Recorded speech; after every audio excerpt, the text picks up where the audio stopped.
The overall mission is to promote the Marshallese culture and to make everyone aware of the differences in our society, and to just acknowledge that this isn't our land, that we're borrowing it from the Marshallese, and to support them. We'd like to have a broad range of events, so something as simple as just the stories from the Marshallese, to the Manat Day, where we celebrate the entire culture, having food, dance, and the cultural society. The center is open to having special displays like the one we have today. And hopefully, we had in December, we had a weaving class that we had people from Ebeye come over and teach us, which was amazing. Just a variety of things to try to incorporate and acknowledge their culture.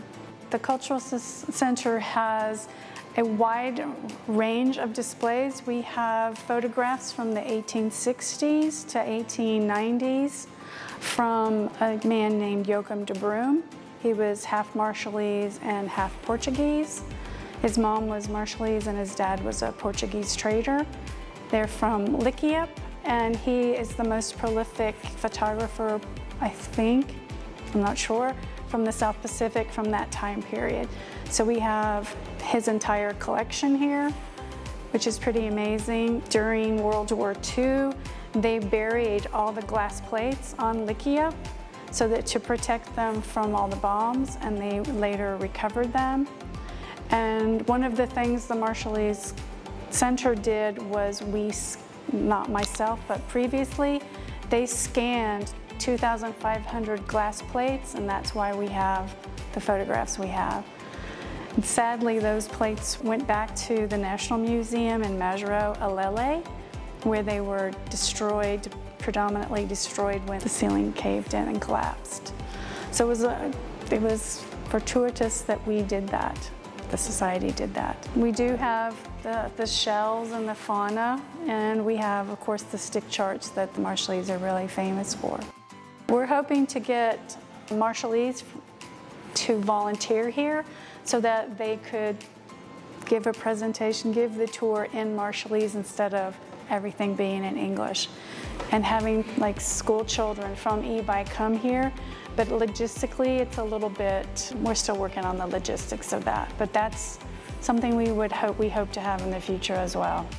We're looking for people who have knowledge about like the sailing, or about how they interpreted the weather or the traditional medicine, and we'd like to get those people to come and speak here so that we can learn about the knowledge that they have that may be lost if it's not recorded.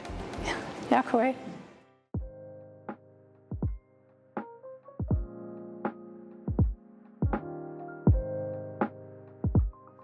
I was super excited because we don't get this experience a whole lot, and so I was excited to have a new experience when they would come to our school today. In regards to the lessons and activities, yes. At first they were all like really quiet and like super shy, but after we got warmed up a little bit, they were all super excited to participate and like be a part of things and talk and communicate. And during chemistry, they're working on a completely different science course, and so I had to help them with this game that we played. It was kind of crucial to help them with that. My favorite game today would have had to have been Ludo, playing upstairs with the French teacher. It was so much fun. I'm convinced Kyle was cheating. I think the Rikatik students enjoyed the signing the bookmarks the most.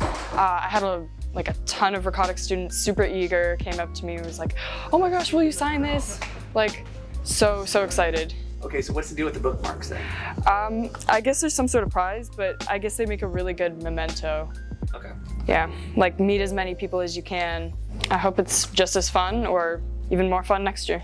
It was a lot of fun last year, so I was really looking forward to it this year. Everyone was involved, everyone participated, so I think that was really good. We were all able to really collaborate on things. It wasn't really so one-sided. In band, we got to come together and play like bucket drums and like shakers, and we learned a little piece of music to perform by the end of the day. So that one was really cool.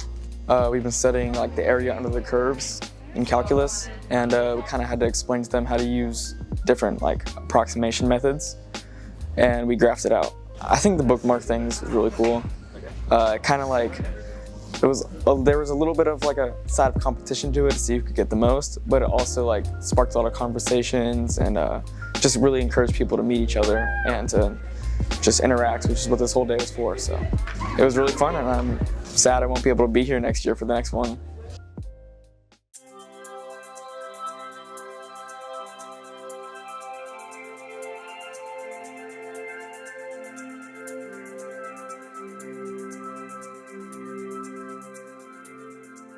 My name is Matt Griffin. I'm a tech with MWR. I have an extensive background in golf. I've worked at golf courses most of my life, so when I started working with MWR, they asked me to, begin working here at the golf course and coming up with some of this stuff. The backwards golf it's playing the course in reverse. You go from the ninth green to the 8th green, and you play the course backwards. So it's a different challenge for people because we're so used to playing the course one way. We only have 9 holes. Most people who play once, twice a week. It's the same thing over and over and over, and they're hitting the same shots for the most part. We're not perfect. We don't hit the ball in the same place every time, but we're in the same area.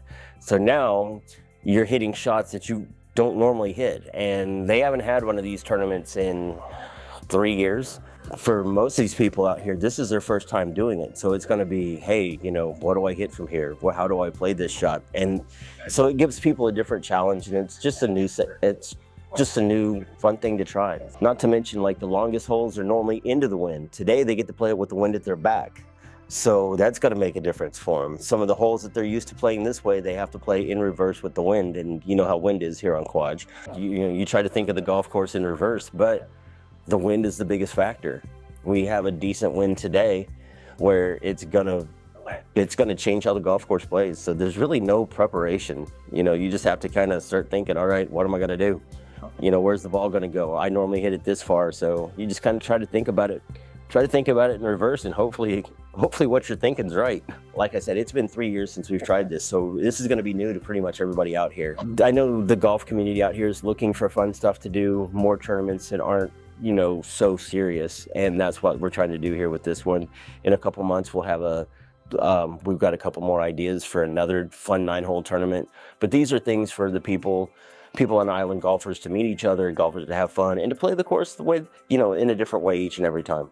On the 7th green, our safety guy, I was working for Parsons at the time, made a putt from like 60 feet. So, it was kind of funny, but we're talking about the wind. Normally I have to hit a 3-wood to get it close to number 9 if I'm playing it normal.